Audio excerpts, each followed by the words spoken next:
Times में आप सभी का स्वागत है। देखिए, झांसी के अंदर समाजवादी पार्टी का कल चौथा चरण खत्म हुआ है। जो युवाओं की टीम की होड़ समाजवादी पार्टी जोड़ने को लगी हुई है, जो 2022 का लक्ष्य समाजवादी पार्टी कर रही है, उसमें महत्वपूर्ण देखा जाए सबसे अधिक युवाओं को जोड़ने का काम समाजवादी पार्टी कर रही है। तो हमारे बीच में ऐसे ही 6 वर्षों से समाजवादी पार्टी से जुड़े हुए हैं अबरार अली जी, जो कि 6 सालों का इनका एक्सपीरियंस। आइए इनसे जानते हैं, जो जिला सचिव पद की नियुक्ति है।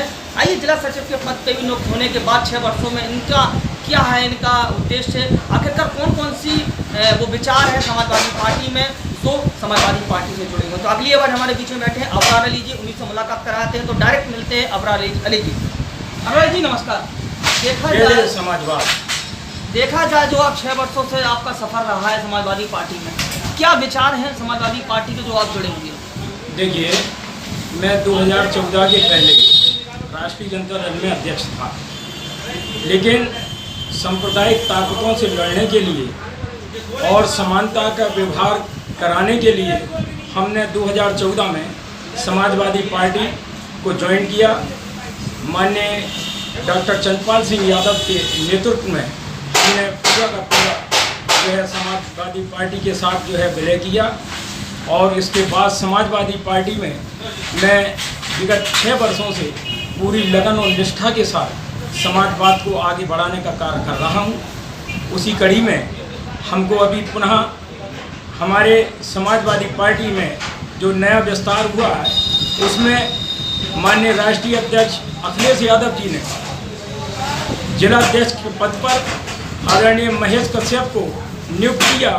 मैं बधाई देना चाहता हूं माननीय राष्ट्रीय अध्यक्ष जी को कि उन्होंने एक अति पिछड़े समाज पर भरोसा करके जो है समाजवादी मुख्यधारा में जोड़ने का काम किया और समाजवाद को आगे बढ़ाने का काम किया।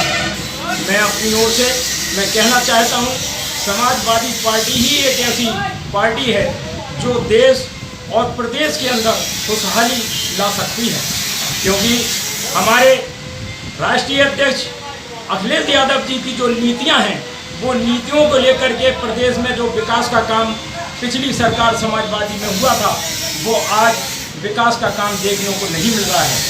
आज चाहे केंद्र की सरकार हो, चाहे प्रदेश की सरकार हो, आज जनता त्राही कर रही है। जनता विकास से बहुत दूर हो चुकी है, लेकिन इनके झूठे वादे, इनकी खोखली घोषणाएं, सांप्रदायिकता को बढ़ावा देने का इनका छल आज जनता समझ चुकी है। विगत आने वाले 2022 के चुनाव में उत्तर प्रदेश में समाजवादी पार्टी पुनः अपनी सरकार बनाएगी, ऐसा हमें विश्वास है। मैं चाहता हूं कि जिस तरीके से आप मीडिया के माध्यम से हम कहना चाहते हैं, आम जनता से कहना चाहते हैं कि जागो और अपने हक और हुकूक के लिए आगे आएं और समाजवादी पार्टी को मजबूत करें, क्योंकि समाजवादी पार्टी ही प्रदेश को बढ़ाने का काम करेगी। आज किसान, मजदूर, दुकानदार अपने आप को छला महसूस कर रहा है। आज किसान, मजदूर, किसान सोच रहा है कि अच्छा होता कि अखिलेश की सरकार होती, लेकिन जिस तरीके से ये सरकार ने किसानों के साथ छलने का काम किया, अभी जैसे इन्होंने कहा था कि 2022 में किसान को दुगनी लागत मिलेगी, किसान की आय दुगनी हो जाएगी, किसान आत्महत्या करने पर मजबूर है। और वही आत्महत्या करने के लिए आज व्यापारी भी मजबूर है। हमारे व्यापार पूरी तरीके से चौपट हो चुके हैं। हम चेतावनी देना चाहते हैं प्रदेश सरकार को और केंद्र सरकार को, जागे और जो है जनहित के काम को जो पिछली सरकारों ने किया था, उनको आगे बढ़ाने का काम करें, वरना वो दिन दूर नहीं कि आपको सत्ता से बाहर उखाड़ फेंकने का हम लोग काम करेंगे। आपसे एक बात और कहना चाहता हूँ और हमारे देश की जनता को भी आगाह करना चाहता हूँ।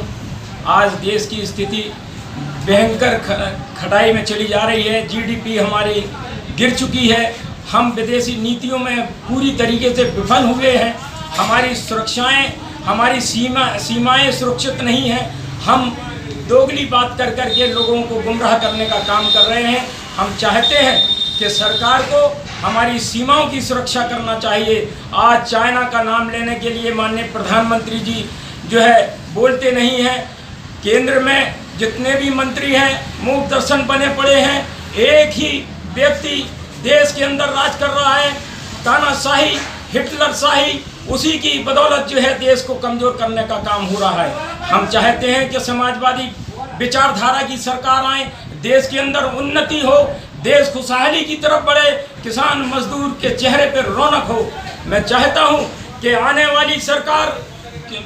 वाली सरकारें जो होंगी बहुत अच्छा काम करने के लिए होंगी, क्योंकि आज सरकारों ने जिस तरीके से हमारे लोगों को छलने का काम किया है वो निंदनीय है, जिसकी हम कड़े शब्दों में निंदा करते हैं।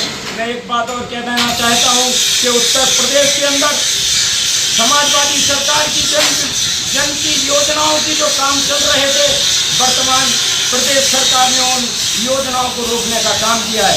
आपने देखा होगा सीपी बाजार ओवर ब्रिज 2012 में जब अखिलेश यादव की सरकार थी, हम लोगों ने उनसे मांग की उनसे कि ये सीपी बाजार का ओवर ब्रिज बनाया जाए।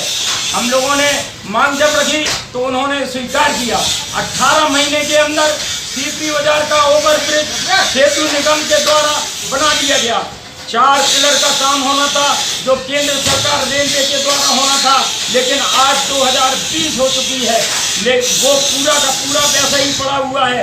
अगर हम लोगों ने घेराव किया, जीएम को ज्ञापन दिया, डीआरएम के पास पहुंचे तो कह देते हैं कि पैसा नहीं है, कहीं कोई बात कर देते हैं, लेकिन पूरी जनता, झांसी की जनता, आधी झांसी की जनता सीपी के इस तरफ रहती है, आधी उस तरफ रहती है।